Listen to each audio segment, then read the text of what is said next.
అందరికీ నమస్కారం. నా పేరు చూకల దుర్గాప్రసాద్ శాస్త్రి, బాపట్ల జిల్లా బాపట్ల. ఈ రోజున ఒక ప్రధాన అంశము, ఆంధ్రప్రదేశ్ రాష్ట్రంలో గత ప్రభుత్వం చేసిన తనఖాల లిస్టు నిన్న అసెంబ్లీ సమావేశాల్లో ప్రత్యక్షంగా నారా చంద్రబాబు నాయుడు గారు మనకి చూపించడం జరిగింది. ఒక్కసారి ఆ యొక్క వీడియో చూసిన తర్వాత దాని మీద విశ్లేషణకు వెళదాం. ఒక్కసారి ఆ వీడియో చూడండి. ఈ రోజు మీరు ఇక్కడ చూస్తే గవర్నమెంట్ పాలిటెక్నిక్ కాలేజ్ 24 ఎకరాలు 359 కోట్లు తాకట్టు పెట్టారు. డైరీ 30 ఎకరాలు 309 కోట్లు తాకట్టు పెట్టారు. గవర్నమెంట్ ఐటీఐ కాలేజ్ 17 ఎకరాలు 270 కోట్లు తాకట్టు పెట్టాడు. ప్రధాన పోలీస్ క్వార్టర్ 9 ఎకరాలు 115 కోట్లు తాకట్టు పెట్టాడు. Training production centre of disabled welfare పాపం వాళ్ళు కూడా వేశాడు. 19 ఎకరాలు 157 కోట్లు పెట్టాడు. ఈ బంగ్లా 10 ఎకరాలు 203 కోట్లు. R&B క్వార్టర్ 3 ఎకరాలు 99 కోట్లు. రైతు బజార్ కూడా వదిలిపెట్ల 4 ఎకరాలు అంటే 90 కోట్లకు తాకట్టు పెట్టాడు. సర్క్యూట్ హౌస్ మనం ఉండే అప్పుడప్పుడు పోయి ఉంటారు, దాన్ని కూడా 3 ఎకరాలు 40 కోట్లు పెట్టాడు. పీడబ్ల్యూ ఆఫీస్ 4 ఎకరాలు 79 కోట్లు. ప్రధాన సెరికల్చర్ 6 ఎకరాలు 47 కోట్లు. తహసీల్దార్ ఆఫీస్ సీతందార 1 ఎకరా 34 కోట్లు. ఇంకా మిగిలినన్ని వీళ్ళు కబ్జా చేశారు, ఇవన్నీ తాకట్టు పెట్టారు. 1940 కోట్ల రూపాయలు విశాఖపట్నంలో ఆస్తులు తాకట్టు పెట్టారు. 40,000 కోట్ల ఆస్తుల్ని కబ్జా చేశారు. చూశారు కదండి ఆ వీడియో.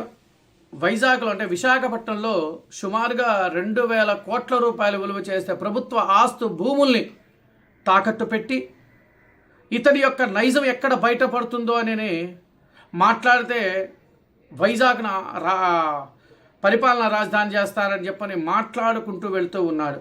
ఎందుకంటే వైజాగ్లో అపారమైన సంపద ఉందని చెప్పని ఆయనకు తెలుసు. ఆ సంపదని అంటే ఇప్పుడు ముందు ఫస్ట్ అధికారంలోకి వచ్చాడు, 2,000 కోట్ల రూపాయల తాకట్లు పెట్టేసేసాడు, ఇచ్చేసుకున్నాడు.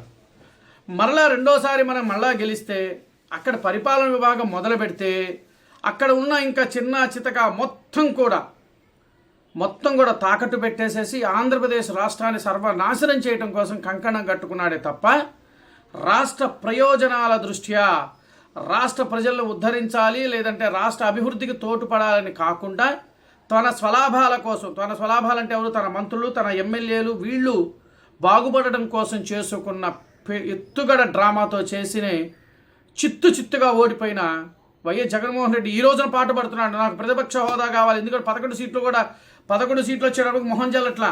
నిజంగా నీకు ప్రజల మీద మమకారము, నిజంగా ప్రజల మీద అభిమానం ఉన్నట్లయితే నువ్వు నిన్న అసెంబ్లీ సభ ఆంధ్రప్రదేశ్ రాష్ట్రంలో ప్రభుత్వం ఏర్పడిన తర్వాత తొలి అసెంబ్లీ సమావేశాలకి నీ ఎమ్మెల్యేలతో నువ్వు డుమ్మా కొట్టావనంటే నువ్వు రాష్ట్ర ప్రజల మీద ఎంత మమకారంతో ఉన్నావో ఆంధ్రప్రదేశ్ రాష్ట్ర ప్రజలందరికీ కూడా తెలుసు. నువ్వు కేవలము ఎక్కడ నీ ఉనికిలు బయటపడతాయో, నీ యొక్క భాగవతం అంతా అసెంబ్లీ సాక్షిగా బయటకు వస్తుందని చెప్పి నువ్వు భయపడి దొంగచాటుగా అలా వెళ్ళిపోయిన వ్యక్తివి నువ్వు. మీ మంత్రులు అంటున్నారు కదా, మీ గాంధీ మంత్రులు, ఎమ్మెల్యేలు సింహం సింగిల్గా వస్తుంది. ఆ సింహం ఎందుకు వెళ్ళిపోయింది ఒక్కసారి రాష్ట్ర ప్రజలు మీరు ఆలోచించండి. ఆ సింహం ఎందుకు సింగిల్గా వెళ్ళిపోయింది? మరి అసెంబ్లీ సమావేశాలు జరుగుతున్నప్పుడు ప్రజల గురించి నువ్వు ప్రజల కోసం పాటుపడే వ్యక్తి అయినట్లయితే నువ్వు ఎందుకు అసెంబ్లీని బాయ్కాట్ చేసి నువ్వు వెళ్ళిపోయావు? చలో ఢిల్లీ అని ఎందుకు పెట్టుకున్నావు?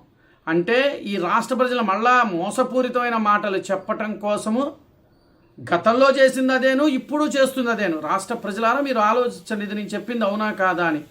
నేను చెప్పింది ఈ యొక్క వీడియోకి సంబంధించి మీకు నచ్చినట్లయితే ఈ వీడియోని ఖచ్చితంగా లైక్ చేయండి, షేర్ చేయండి. అలాగే నా చూకల యూట్యూబ్ ఛానల్ని సబ్స్క్రైబ్ చేసుకొని నన్ను మీరందరూ కూడా ప్రోత్సహిస్తారని కోరుకుంటున్నాను. నమస్కారం.